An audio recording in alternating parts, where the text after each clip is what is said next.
So finally दोस्तों आप लोग देखोगे रिलायंस इंडस्ट्री ने अपने क्वार्टर वन के रिजल्ट जो है ना डिस्क्लोज कर दिए हैं। तो कैसे रहे हैं क्वार्टर वन के रिजल्ट्स और इसका जो इम्पैक्ट है वो हमें कैसा देखने को मिलेगा मंडे के दिन।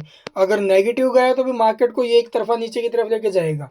तो चलिए देख लेते हैं भी कंसोलिडेटेड स्टेटमेंट्स देखेंगे। All figure in rupees crore में दे रखा है। ये आपको करंट क्वार्टर, ये प्रीवियस और ये प्रीवियस ईयर का सेम क्वार्टर है। तो अब की बार जो टोटल इनकम हमें देखने को मिली है वो कैसी है भाई।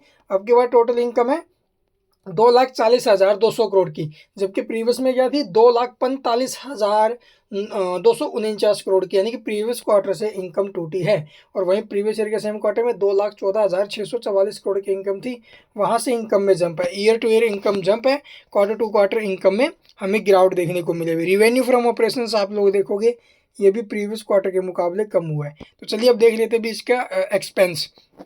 तो अब की बार एक्सपेंस कैसे है 2,16,966 करोड़ के, जबकि प्रीवियस में क्या थे 2,17,529 करोड़। प्रीवियस ईयर के सेम क्वार्टर में 1,90,350 करोड़ के। तो एक्सपेंस भी आप लोग देखोगे क्वार्टर टू क्वार्टर तो कम है, लेकिन ईयर टू ईयर इंक्रीज हुए हैं। बट अब की बार रिवेन्यू फिर एक्सपेंस से तो ज़्यादा ही है, मतलब कंपनी तो फिर भी प्रॉफिट्स में ही है। तो कितना प्रॉफिट्स है, तो यहाँ पर आप लोग देखोगे भी जो टोटल प्रॉफिट्स हमें देखने को मिल रहे हैं आखिरकार वो कैसा है। तो प्रॉफिट आफ्टर टैक्स आप लोग देख सकते हो भी लगभग 17,448 करोड़ का, जबकि प्रीवियस क्वार्टर में क्या था 21,143 करोड़ और प्रीवियस ईयर के सेम क्वार्टर में 18,182 करोड़। यानी कि ईयर टू ईयर आप लोग प्रॉफिट्स में decline and quarter to quarter भी ऑल्सो जो प्रॉफिट्स है वो हमें टूटते हुए नजर आए हैं। तो इसके बाद आप लोग देखोगे भी इसका अर्निंग पर शेयर, यानी कि जो ईपीएस हमें देखने को मिल रहा है वो देख सकते हो भी लगभग 22 रुपये 37 पैसे। प्रीवियस में क्या था 28 रुपये 1 पैसे और प्रीवियस ईयर के सेम क्वार्टर में 23 रुपये 66 पैसे। और अर्निंग पर शेयर भी इसका टूटते हुए नजर आया भाई। तो अब आप लोग देखोगे भी इसके अलावा डेट इक्विटी रेशियो हो जाए, ये आपको प्रीवियस के मुकाबले आप लोग देखोगे कम हुआ है, एक पॉजिटिव संकेत यहाँ से है। और इसका जो नेट प्रॉफिट मार्जिन्स है ये प्रीवियस के मुकाबले डाउन गया है भाई। और ऑपरेटिंग मार्जिन्स भी आप लोग देखोगे पीछे के मुकाबले डाउन है। तो ये इसके रिजल्ट से भी रिजल्ट्स थोड़े से ख़राब आते हुए नजर आए हैं, तो इम्पैक्ट नेगेटिव हो सकता है। अब इसका देख लेते भी मार्केट एक्सपेक्टेड क्या था।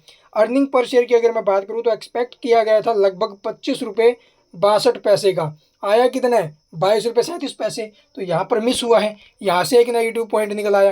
फिर उसके बाद आप लोग देखोगे रिवेन्यू, तो रिवेन्यू फ्रॉम ऑपरेशन आया कितना इसका 2,36,217 करोड़।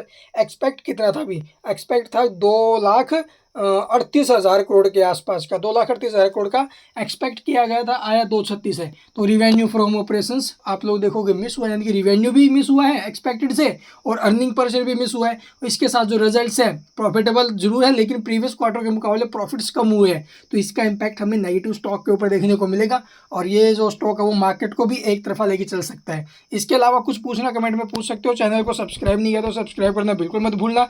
और बाकी ये नोट्स आप लोग वीडियो को पॉज करके डिटेल में पढ़ लेना भी। और तो कुछ अनाउंस हुआ नहीं है अभी कंपनी की तरफ से। And thank you for watching the video.